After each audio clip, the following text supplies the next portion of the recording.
Hey folks, Nick again. We got a Brute Squad barbecue coming up here in a couple of days, so we're doing a pork butt. Alright, so what we got here is about, I think it was 8.5 pounds of pork butt, also known as a Boston butt or pork shoulder. Not in fact any sort of swine ass to it, this is their shoulder, and the bone is in on it. I don't know where the term butt came from, at least in regards to this. So off camera, I went ahead, I drained the bag, and I patted this down dry. And now we're gonna cover it up with some yellow mustard and some rub. I really like this Cosmos Q honey chipotle stuff, but obviously feel free to use whatever rub you like. Funny side note, I was shaking this up to kind of break up the rub in the bottle, and it went flying all over my kitchen, and I didn't get it on camera. So yeah, we're just using the yellow mustard as a binder to get this rub to stick to the shoulder. And then what we're gonna do is throw it in the refrigerator to let it sit. Normally do about 24 hours. This is actually gonna sit in the fridge for closer to 30. It's like, what, 6 o'clock on Thursday night.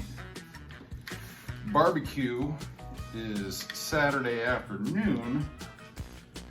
So I'm gonna come home tomorrow. This is gonna have been in the fridge, and then tomorrow, I guess at this point it would be Saturday morning. I'm gonna fire up the smoker at probably between midnight and 3 a.m. and get this going. All we're doing right now is we're just gonna try to cover every surface on this that we can with rub. Now you might notice that I'm doing it in a tray. I recommend doing that because, as you can tell, it's not exactly the cleanest thing. And I would say also, if you're gonna be getting into doing barbecue, a good amount, get yourself some of these latex gloves. I get them over at Ace, but you can find them just about anywhere. But we want to get every part of this roast covered in this rub.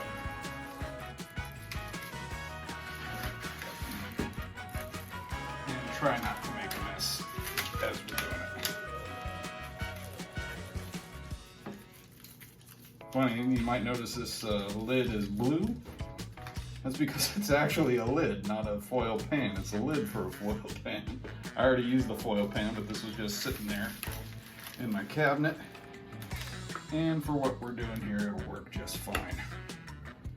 I also do it this way, to where I do the fat cap last, because when I cook it, I like having the fat cap up in the smoker, so that way as this fat on the top renders down, gravity does its work and it renders all that juice down into the body of the roast.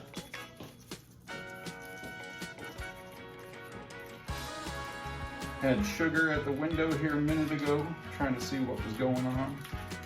I'm sure she's curious. I'll try to roll some footage of her in there somewhere in this video.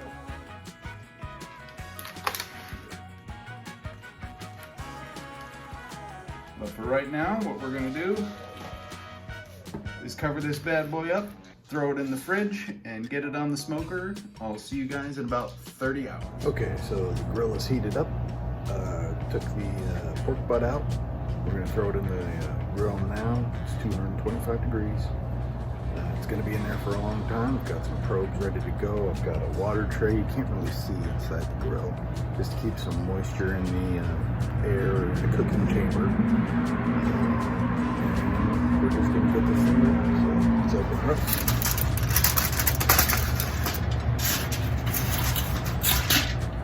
Let's see, this might be a little bit goofy, but that's all our seasoned pork seasoned pork that's been in the fridge for about 30 hours now. And set this tripod back down. So I'm gonna grab it up and throw it in the grills.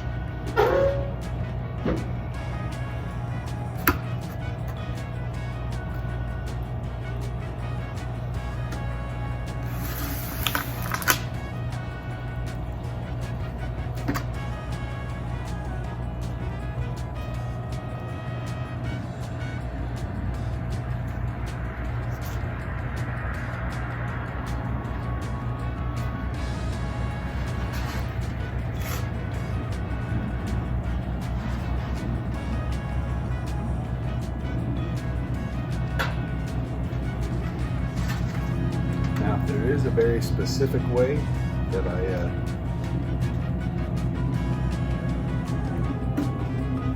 put this butt in the grill. It has the bone in, so there's a thicker side to this. I always try to make sure, like I mentioned, I put the fat cap up, and I put the bone side towards the heat source. That's the thicker part. So I want to get it closer to the source of the heat coming in, just to kind of try to make it cook a little bit more.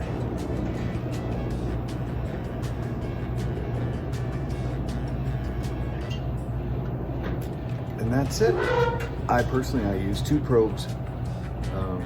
You don't have to. If you've got one, that's fine. You can even go with none. You just gotta kind of keep an eye on it. I like using the probes because it just helps me keep a better eye on the cook as it's going. So, with that in mind, now we wait. It's going to be at least 8 hours, probably a little bit closer to 10 or 12. So, I'll see you guys after a while when we check out. 5 a.m. now. We've been cooking for a few hours. You can see the internals there on my probe are reading right around 100 degrees. And the grill is a little bit cooler because I just opened it up to take a look. You can see the pork butt's starting to get some nice color. That's what you want to see. So I'm drying out a little bit, so I'm just going to give it a couple of spritzes. Just kind of put a little bit of juice on there. All that it spritzes is a 50-50 mix of apple cider vinegar and water. So we're gonna let this go for a while longer and come back and check it probably in another hour or 2. All right. All right, as you can see, the sun is about to rise on a beautiful Saturday morning. It's a balmy 38 degrees right now. And we are coming to check on our pork butt. See our internals there right around the 130 mark. And it occurred to me I just needed to fill this grill up with some charcoal. Figured I'd take a second to talk to you about the grill. This is a Masterbuilt Gravity 560. And it's a digital charcoal smoker / grill. So it's really neat. As you can tell, it's not really your typical kind of shape. You know, it's more of a bread box. But how it works is we've got a hopper here on the side. And you can see that tall deal there on the side. That's loaded up with charcoal. And then down in this area, let's see if I can get in there. You can kind of see there's a little fire down there on the bottom. There's a burning chamber where the fire is down here at the bottom. And there's a fan that regulates the temperature that pushes the smoke up into the body of the grill. And that's how we get the smoke and the heat. And there's a digital controller that covers the how the fan works, and that's able to maintain the temperature anywhere from 150 degrees all the way up to 700 degrees. These things are really cool. If you're in the market for a grill, I'd recommend it. I like it a lot better than, you know, the pellet grill, because I'm just a big fan of charcoal. I always have been. You got my old kettle grill right there, and I just love the taste of charcoal. So that's why I decided to go with this grill. Anyway, let's take a look at what we're doing here as far as our cook. You can see we're getting some really good color on there. I don't think we're gonna need to spritz it. Got that fat starting to render. You can see it glistening on there now.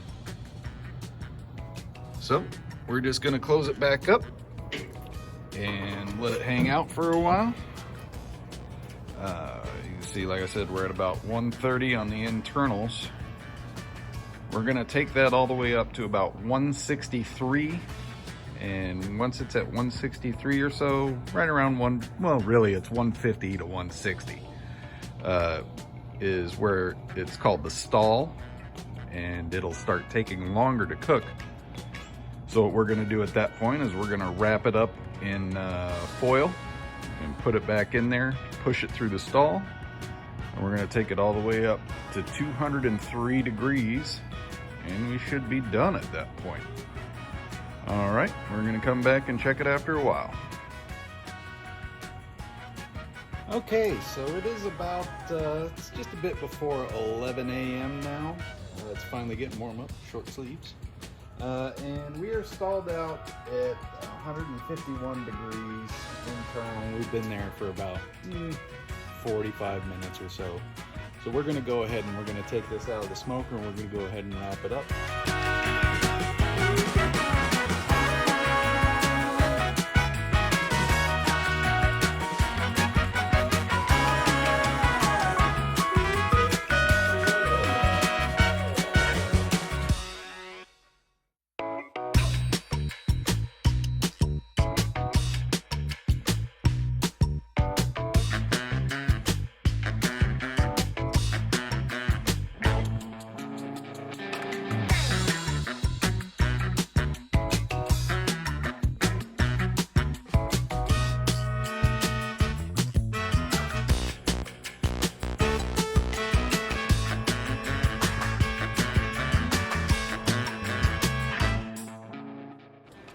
When wrapping your pork butt, you want to make sure you leave it to where you can kind of open it easily from the top. We're going to need to open it up later on and let some steam out.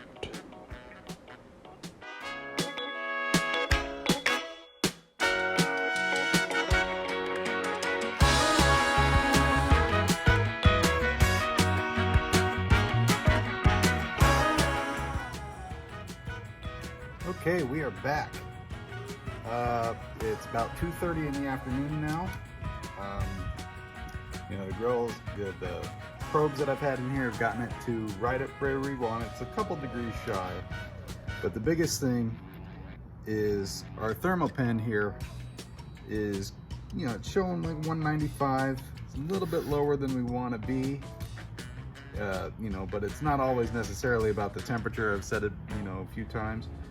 But, well, it's always about the temperature, but anyway, in this case, we want to feel like when we put this in, it's like butter.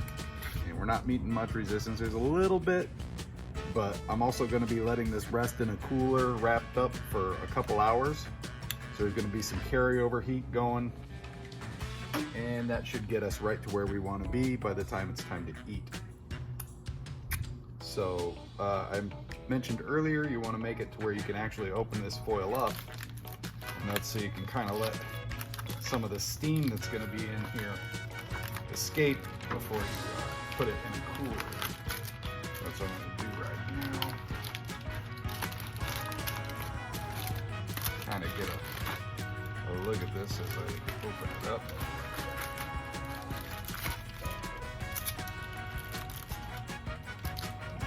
See down in there. I don't know how well you can from the camera there, but that's what you want your pulled pork to look like. The fat is, you know, it's still a little bit springy. It's got good flavor. But we're gonna let some of this steam escape for a minute, just kind of get out, and we're gonna wrap it up, throw it in the cooler, and it's gonna be sitting in that cooler for a couple more hours. So the carryover heat is just going to continue to cook this without getting to the point where it's going to be tough or anything, and then it'll be cool enough to eat in a couple hours, and that's when we'll shred it all up. So just wanted to give another update. We're off of the grill for now and going into the cooler, and we'll see you over at Matt's house in a while. All right, bye.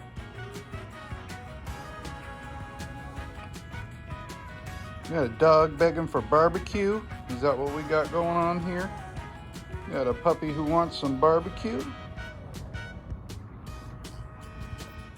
That's not the case. I screwed up, didn't film the ending to my video, which is not surprising in the least.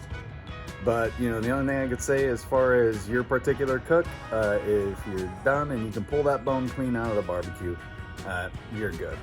I just got so excited to eat some barbecue that I spent, you know, almost 14 hours tip to tail cooking. I just dug right into it and didn't think about filming it. So, anyway, that's it. I fucked up the ending, which is not surprising.